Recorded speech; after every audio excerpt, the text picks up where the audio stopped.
News, information, opinions, and trivia. From the cowboy that knows, please welcome Cowboy Ron.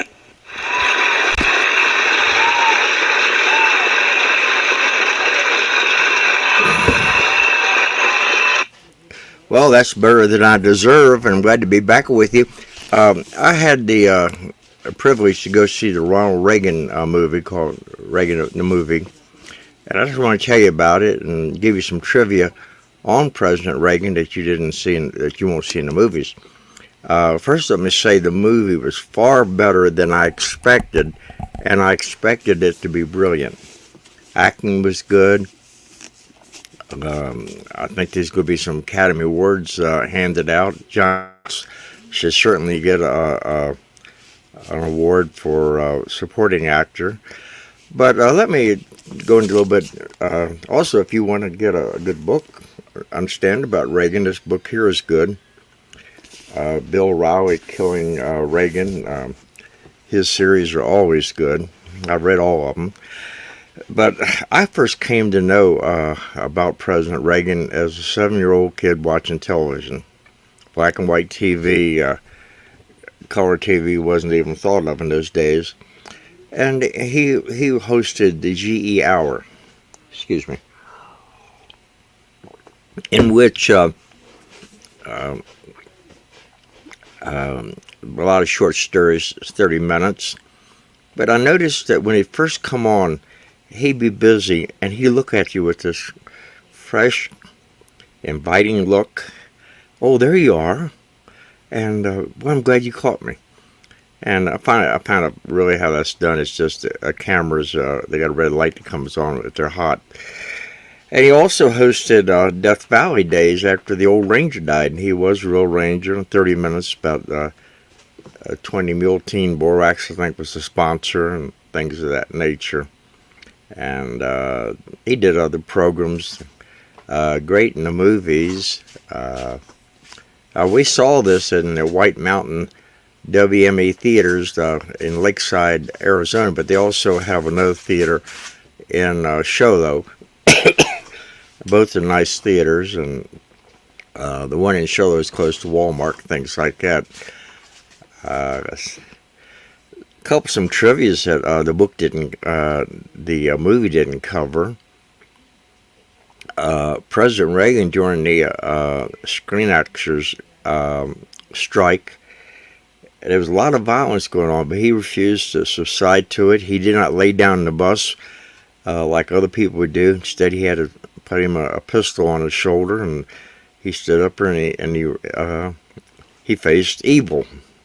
He would not be intimidated. Something that will really give you a little idea about the character of the man. Think about politicians nowadays, that they are going to retire. It's all about their legacy. It's all about getting reelected. Now, Reagan, when he was governor,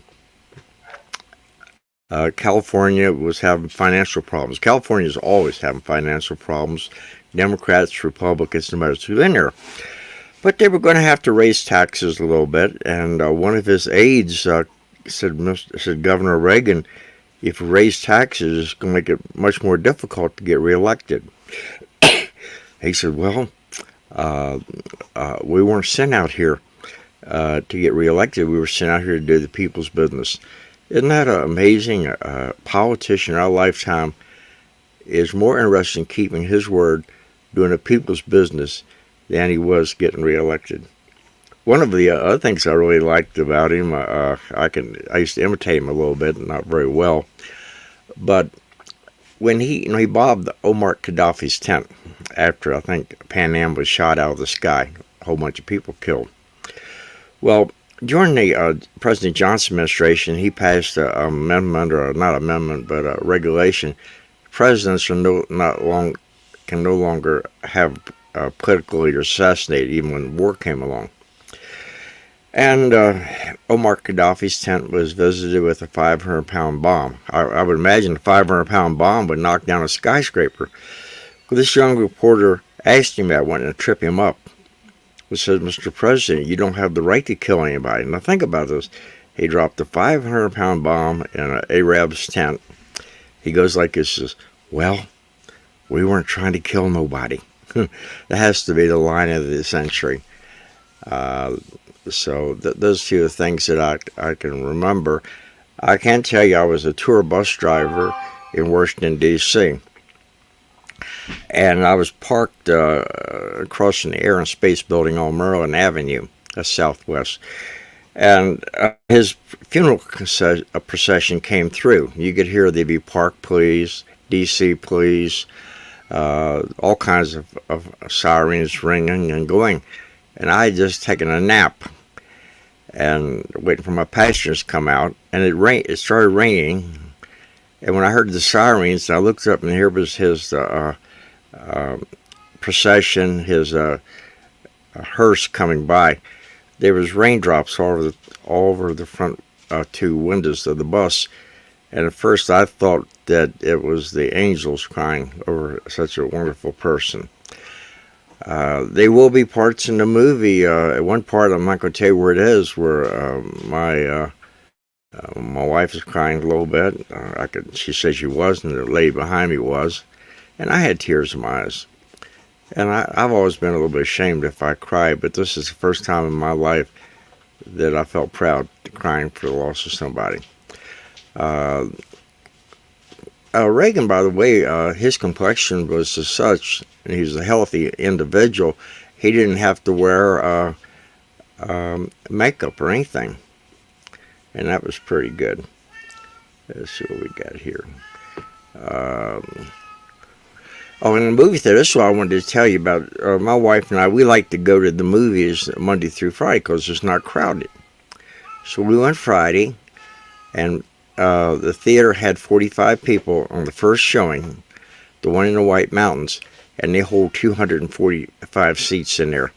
And that's a good showing for a Friday. I mean, we go to see a lot of good movies where there's only 5 and 6 people in there. Yes, she was.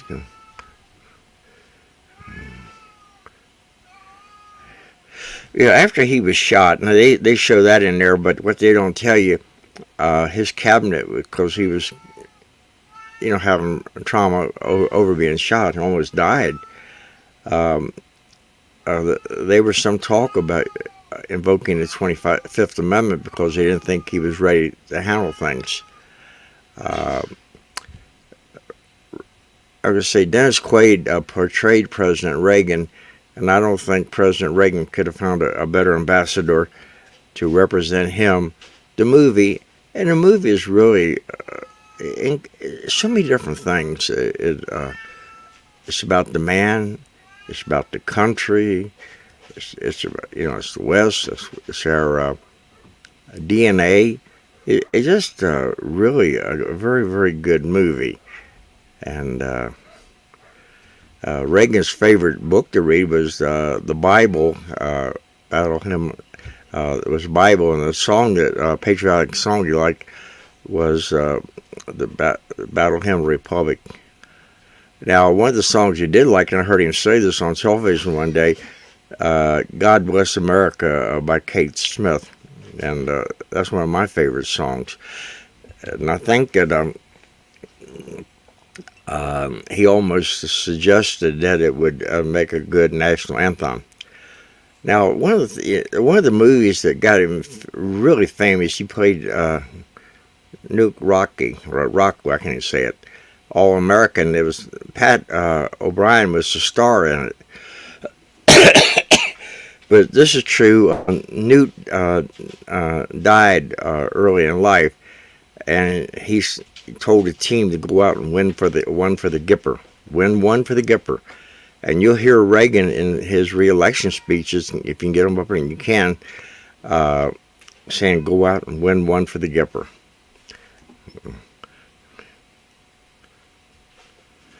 He saved about 77 people as a lifeguard.